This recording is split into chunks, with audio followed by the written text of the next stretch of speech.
9장 모든 삶이 예배다. 로마서 12장 1, 2절. 그러므로 형제들아 내가 하나님의 모든 자비하심으로 너희를 걸어놓으니 너희 몸을 하나님이 기뻐하시는 거룩한 산 제물로 드리라. 이는 너희가 드릴 영적 예배니라. 너희는 이 세대를 본받지 말고 오직 마음을 새롭게 함으로 변화를 받아 하나님의 선하시고 기뻐하시고 온전하신 뜻이 무엇인지 분별하도록 하라.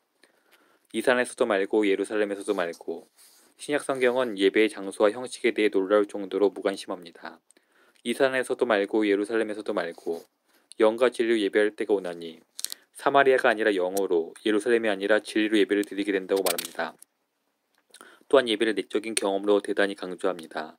이 백성이 입술로 나를 공경하되 마음은 내게서 멀도다. 예배는 마음 안에서 일어나는 하나님과의 실제적이며 진실된 경험입니다. 이것이 아닌 예배는 아무것도 아닙니다. 그리스도께서 가장 큰 영광을 받으시는데 또한 예배라는 내적 경험의 핵심은 빌립보서 1장 20, 21절 말씀의 근거로 그리스도를 소중히 여기는 것 또한 하나님이 예수님 안에서 우리를 위해 예비하신 모든 것에 만족하는 것이라고 말씀드렸습니다. 바울에게 사는 것이 그리스도시며 죽는 것도 유익하기 때문에 죽든지 살든지 그리스도가 영광을 받으시기 원했습니다. 따라서 우리도 그리스도를 세상에 줄 수 있는 어떤 것보다 더 귀한 분으로 여김으로써 죽든지 살든지 그리스도를 높이고자 해야 합니다. 그리스도는 우리가 그분 안에서 온전히 만족할 때 가장 큰 영광을 받으십니다. 그리스도를 소중히 여길 때 우리는 그분을 높이게 됩니다. 하나님께 섬김을 받는 것이 곧 예배. 우리는 주일 아침에 예배를 드립니다. 우리가 예배라고 부르는 이 시간은 결코 시시하지 않습니다. 섬김이란 무엇입니까? 이전에 사도행전 17장 25절과 마태복음 10장 45절 말씀을 통해 하나님은 무언가 필요한 분처럼 사람의 손으로 섬김을 받지 않으시고 오히려 하나님께서 모든 사람에게 생명과 호흡과 모든 것을 주신다라는 것을 말씀드렸습니다. 또한 그리스도는 섬김을 받으러 오신 것이 아니라 오히려 섬기고 자기 목숨을 많은 사람을 위한 대속물로 주러 오셨습니다. 그런 점에서 우리가 생각하는 예배가 무엇이든 간에 가장 우선하면서도 무엇보다 중요한 사실은 사람이 하나님께 섬김을 받는 것이어야 한다는 점입니다. 이 사실은 전에 설교하면서 말씀드린 내용이기도 합니다. 하나님은 우리가 그분을 다른 것들보다 더 귀하게 여기고 그분께 나아와 그렇다고 말씀드리고 그분을 더욱 알아갈 때 가장 높임을 받으십니다. 하나님은 생명과 호흡과 그분에 관한 모든 것을 주심으로써 우리를 섬기십니다. 우리는 다른 모든 것을 제쳐놓고 오직 하나님만을 향해 목마르고 군지름으로써 하나님을 예배하게 됩니다. 우리가 하나님으로부터 섬김을 받음으로써 그분을 예배하게 된다는 의미가 바로 이것입니다. 이것이 예배입니다. 예배는 이렇듯 하나님이 우리를 섬기시는 것인데 우리에게 가장 절실한 필요한 것, 바로 그분 자신을 주님으로써 시작됩니다. 이에 대해서는 다음 기회에 더 살펴보겠습니다. 모든 삶을 예배와 연결하라. 하지만 오늘 아침에는 이와는 다른 관점에서 말씀을 전하려고 합니다. 우리가 예배라고 부르는 내적 경험의 핵심이 하나님 안에서 만족하는 것 또는 그리스도를 다른 것보다 더 귀하게 여기는 것이라고 한다면 이로써 로마서 12장 1, 2절에서 모든 삶이 예배가 되어야 한다고 말하는 이유를 설명하는 것입니다. 지난번에 제가 드린 질문을 기억하실 것입니다. 하나님이 인간의 손으로 섬김을 받으실 수 없고 다만 우리를 섬기려 하시는 것이라면 그리스도인의 삶이란 과연 무엇일까요? 그리스도인의 삶은 어떤 모습이어야 할까요? 저는 우리가 아침에 일어나 그리스도께 마음을 집중하는 것으로 그리스도인의 삶이 나타난다고 말씀드렸습니다. 우리는 그분께 나아가 말씀을 통해 그분 안에서 누리는 우리의 만족을 새롭게 합니다. 그런 후 하루를 살면서 하나님께서 예수님 안에서 우리를 위해 예배하신 모든 것에 더욱 만족하고 그 만족을 표현하며 살아갑니다. 모든 삶을 예배와 연결하고 있는 로마서 12장 1, 2절을 같이 보겠습니다. 그러므로 형제들아 내가 하나님의 모든 자비하심으로 너희를 권하노니 너희 몸을 하나님이 기뻐하시는 거룩한 산 제물로 드리라. 이는 너희가 드릴 영적 예배니라. 너희는 이 세대를 본받지 말고 오직 마음을 새롭게 함으로 변화를 받아 하나님의 선하시고 기뻐하시고 온전하신 뜻이 무엇인지 분별하도록 하라. 살아있고 움직이며 일을 하는 제물. 1절은 우리의 몸을 하나님이 기뻐하시는 거룩한 산 제물로 드리는 것이 예배라고 말합니다. 이것이 무슨 뜻일까요? 제물은 보통 죽은 것을 드립니다. 따라서 바울이 산 제물이라고 말한 것은 문자적으로 인간을 제물로 바치라는 의미가 아닙니다. 제물은 보통 제단 위에 올리고 그중 일부는 제사장들이 먹었기에 그것으로 끝이었습니다. 제물로 바친 동물은 더 이상 존재하지 않았습니다. 하지만 바울은 여기서 그런 의미로 말한 것이 아닙니다. 로마서 6장에서 적어도 3번은 우리 몸 또는 우리 지체를 이런 식으로 하나님께 드리라고 하며 매번 우리 지체를 의의 도구로 삼으라고 말하기 때문입니다. 따라서 여기서 말하는 제물은 살아있을 뿐 아니라 이리저리 움직이고 세상에서 일을 합니다.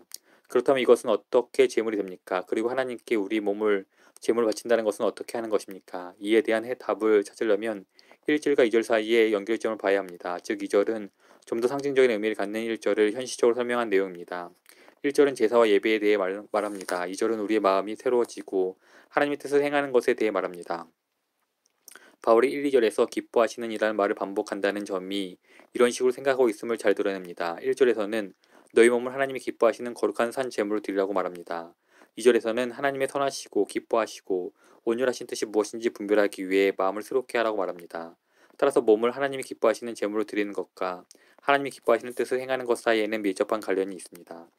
본받지 말고 변화를 받으라. 2절에는 부정적인 명령과 긍정적인 명령이 나옵니다. 부정적인 명령은 이 세상을 본받지 말라는 것이고 긍정적인 명령은 변화를 받으라는 것입니다. 본받지 말고 변화를 받으라는 것입니다. 우리는 삶을 헌신하여 변화받는 일에 힘써야 합니다. 지금 어느 정도 변화된 그 수준에 머물지 마십시오. 얼마나 많은 그리스도인들이 타성에 젖어 살아가면서 타고난 권리를 저버리는지 모릅니다. 변화를 받으십시오. 이것은 현재 시제입니다.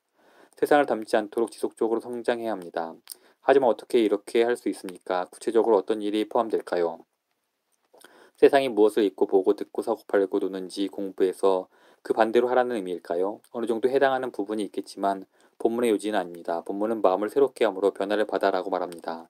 컵의 겉면을 깨끗하게 하는 것이 아니라 컵의 내면을 깨끗하게 하라는 것이 요지입니다. 우리를 변화시키는 것은 새로워진 마음에서 흘러나와야 한다는 뜻입니다. 이렇게 말하는 분도 있을 것입니다. 그 말은 세상이 생각하는 방식과 다르게 생각하는 법을 배우면 내면으로부터 변화될 거라는 의미가 아닙니까? 일면 맞는 말이긴 하지만 2절을 보면 그저 생각하는 방식을 다르게 하는 데서 그치는 것이 아닙니다. 증명과 확인. 2절에서 우리가 주목해야 할 중요한 단어가 있습니다. NASB 성경은 우리의 새로워진 마음이 하나님의 뜻을 분별한다고 말합니다. 여기서 분별한다는 단어에 주목하십시오. 여기에는 두 가지 의미가 있습니다. 하나는 무언가의 가치를 시험하다, 증명하다는 생각입니다. 또 다른 하나는 그것을 평가하고 가치를 알아보는 능력입니다. 한 단어로 이 두 가지 의미를 모두 담기는 어렵습니다. 그래서 NIV 성경은 두 단어를 사용하고 있습니다. 마음이 새로워지면 하나님의 뜻을 시험하여 맞는다고 인정하게 될 것이라고 말합니다. 바로 이런 뜻입니다. 시험하여 옳다고 인정하는 것입니다. 따라서 2절에서 근본적인 사안은 바르게 생각하는 것 이상입니다. 곧 바르게 가치를 매기는 일입니다. 바르게 입증할 뿐 아니라 바르게 인정하는 것입니다. 바르게 시험할 뿐 아니라 바르게 가치를 매기는 것입니다. 이 둘의 차이를 좀 더 설명해 보겠습니다. 예를 들어 교육을 받지 못한 사람에게 황금의 가치는 알려주지 않은 채 황금의 특성 몇 가지를 구별하는 법을 가르쳐주는 것은 가능합니다. 그 사람에게 강물에서 금을 채집하는 일을 시키고 시간당 1달러를 줍니다. 그 사람은 배운 대로 황금을 정밀히 시험해서 수천 달러 가치의 황금을 가방에 던져 넣습니다. 이것이 바울이 말하는 새로워짐이 아닙니다. 책을 많이 읽고 설교를 충분히 들어서 선한 행동이 무엇인지 알아볼 수 있고 그렇게 하도록 훈련하라는 말이 아닙니다. 바울이 말하는 것은 마음속 깊은 곳으로부터 새롭게 되어 금을 보면 시험하여 알아볼 수 있을 뿐 아니라 금을 사랑하게 인정하고 귀하게 여기게 되는 것입니다. 이것이 바로 확인하고 인정한다는 의미입니다. 이제 여기서 새로워진다는 것은 단순히 논리적으로 어떠한 교훈을 얻는 그 이상의 의미임을 아셨을 것입니다. 예를 들어 달콤한 물질을 찾고 싶다면 논리적으로 사고해야 합니다. 갈색이 끈적거리고 벌집에서 나오고 물에 떨어뜨리면 풀어지고 빵에 바르면 아이들이 눈이 반짝인다. 그러므로 그것이 꿀이 틀림없다고 추론합니다. 하지만 이것은 로마서 12장 2절이 말하는 하나님의 뜻을 분별하는 주된 방법이 아닙니다. 이 물질이 달콤한지 알려면 논리로 추론할 게 아니라 직접 맛을 보아야 합니다. 심령이 새롭게 되어 이 구절과 가장 비슷한 구절을 들으려면 에베소서 4장 23절인데 여기서 바울은 이렇게 말합니다. 오직 너의 심령이 새롭게 되어 심령, 마음의 영이라는 단어는 매우 생소한 표현입니다. 제 생각엔 어떤 것의 기운을 맛볼 수 있는 마음의 능력을 의미하는 것 같습니다. 어떤 그리스도인들이 단순하고 교육받지 못했지만 많은 교육을 받은 그리스도인들보다 더 거룩하고 바르게 사는 이유 중 하나는 그들의 마음이 더 많이 새로워지고 깊어졌기 때문입니다. 즉 그들은 새로워져서 다른 사람들 앞에 놓인 유혹에 썩은 냄새를 맛볼 수 혹은 냄새를 맡을 수 있기에 전염되기도 전에 돌아섭니다. 그리고 다른 사람들 앞에 놓인 아름다운 사랑의 기회를 맛보고 냄새를 맡을 수 있게 와서 그것을 봅니다. 마음이 새로워진다는 것은 사물을 평가하고 사물의 가치를 매기는 방법에 있어서 영적으로 깊이 변화되는 것을 말합니다.